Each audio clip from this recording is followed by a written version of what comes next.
Even as an atheist, I find this book really, really interesting, even if I don't find it to contain any sort of historical information or any real measure of the truth. But for me, it's an academic endeavour.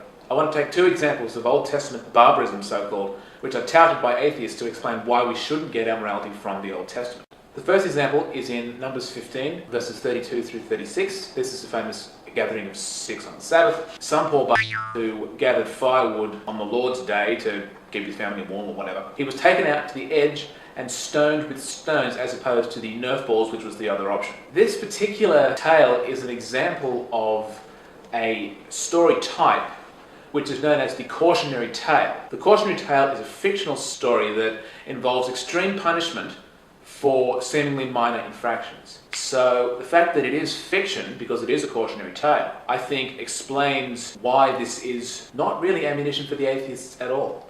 It is fiction, it is legendary. It didn't actually happen. The point of a cautionary tale is to keep the next generation in line through fear. The idea is to frighten shit out of them, and they think, well, okay, if he suffered such an extreme punishment for this minor infraction, why not I suffer the same thing if I do that, or, heaven forbid, something worse? So, it's fiction, folks. The cautionary tale at least partially exonerates the Old Testament, so-called barbarism in this case. Alright, the second example I want to deal with is the infamous women forced to marry their rapists passage in Deuteronomy 22, 28 through 29. This was lampooned by Tim Minchin in The Good Book when he said, swing your daughter by the hand, and if she gets raped by a man and refuses then to marry him, stone to death. That is what the text says, but let's look at this in its original historical context. When marriage took place in the Old Testament, and this was the case up until very recent history, marriage was defined as an exchange of property. The young woman, property of the father, was exchanged for the so-called bride price, property of the groom, and she would then become his property. This is why adultery and rape was such a big deal in this context. Now what follows is an historical cultural explanation for this. Its views regarding women are, from modern moral standpoints, barbaric, and they do not represent my own views in any way. I think if there is a God, I think that evidence for its existence is to be found in women. They are the most beautiful creatures in existence. Of course, if you do want evidence that God is a woman, there is the old joke, I've seen God and she's black. The reason why rape and adultery in this context was such an issue is because once a woman had had sex, she was essentially used goods.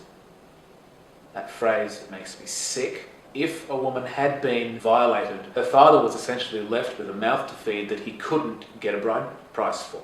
So this is why rape and adultery was such a big deal in that context. And it also explains the compensation outline, the so-called 50 shekels, that the rapist had to give father so that he could marry the girl. And it makes complete sense if you think about it. The poor had to get something for his daughter. I hope that this has helped to explain two examples of Old Testament barbarism that are touted by atheists as examples of the immorality of the Old Testament. Do I seek to excuse this document? Certainly not. Both of these tales represent, from our modern moral viewpoint, the very epitome of barbarism and savagery. Let's not look at them through our own moral judgment, because all that leads to is condemnation, which is worthless. Look at them in their original context. You should do this with all of the Bible. When in the Pauline epistles, Paul says, slaves obey your worldly masters with fear and trembling. That's Ephesians 3 or 5, I think.